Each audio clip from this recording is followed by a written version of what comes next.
Hi friends, இன்றைக்கி today நம்ம பட்டாணி கூட்டு எப்படி செய்யணும்னு பார்க்கலாம். இன்றைக்கி லஞ்சுக்கு தான் நான் பட்டாணி கூட்டு ப்ரிப்பேர் பண்ண போகிறேன். பட்டாணி விட்டு நல்லா 2 hours நல்லா ஊற வச்சுக்கோங்க. தண்ணி வந்து 2 hours ஊறினதுக்கப்புறம் அதை குக்கரில் ஒரு 3-4 விசில் விட்டு நல்லா எடுத்து வச்சுக்கலாம். நல்லா அந்தளவுக்கு பாருங்கள், இந்தளவுக்கு நமக்கு இருந்தால் தான் அது கூட்டு ப்ரிப்பேர் பண்ணால் நல்லாயிருக்கும். இப்போ நம்ம வந்து இதுக்கு தேவையான இதெல்லாம் என்னென்ன ஆட் பண்ணலாம்னு பார்க்கலாம். வெங்காயம், இஞ்சி, பூண்டு, தக்காளி இதெல்லாம் சேர்த்து நல்லா மிக்சியில் அரைச்சி எடுத்துகிட்டு வந்துடலாம். அரைச்சி எடுத்தாச்சு. இப்போ நம்ம ஆயில் சேர்த்துக்கோங்க. ஆயில் சேர்த்துட்டு ஆயில் ஹீட் ஆனோடனே கடுகு சேர்த்துக்கோங்க. கடுகு நல்லா பொரிஞ்சதுக்கப்புறம் கருவேப்பிலை அதில் சேர்த்துக்கோங்க. இந்த கருவேப்பிலாம் நம்ம வந்து சேர்த்துருக்கோம். அப்புறம் நம்ம அரைச்சி வச்சுருக்க விழுதெல்லாம் அதில் சேர்த்துக்கலாம். ரொம்ப ஈஸியாக நம்ம பண்ணலாம். அந்த கூட்டு செம்ம சூப்பராக இருக்கும். இதனுடைய பச்சை ஸ்மெல் மாறினாலும் நம்ம வந்து மசாலா சேர்த்துக்கலாம். சில்லி பவுடர் வந்து ஒரு 2 டேபிள் ஸ்பூன் சேர்த்துக்கோங்க.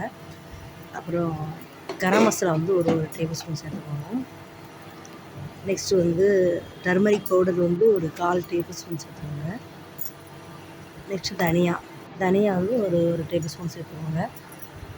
நெக்ஸ்ட்டு தேவையான அளவு சால்ட்டு இதெல்லாம் சேர்த்து நல்லா மிக்ஸ் பண்ணி விடுங்க.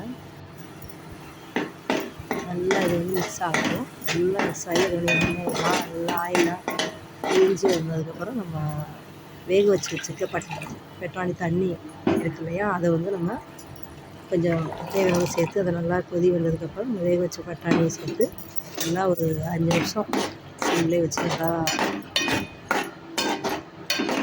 சிம்மில் வைங்க. நல்லா மசாலாலாம் அந்த பட்டாணியில் சேரணும். அந்தளவுக்கு கொஞ்சம் நேரம் ரெடி ஆகட்டும். பாருங்கள் ஃப்ரெண்ட்ஸ், இந்தளவுக்கு ரெடி ஆனதுக்கப்புறம் நல்லா வந்துச்சு. சூப்பராக எண்ணெயெல்லாம் பிரிஞ்சு எப்படி வந்ததுன்னு பாருங்கள். செம்மையாக பட்டாணி போட்டு ரெடி ஆகிடுச்சு. பாருங்கள், செம்ம சூப்பரான ஒரு டிஷ்ஷு.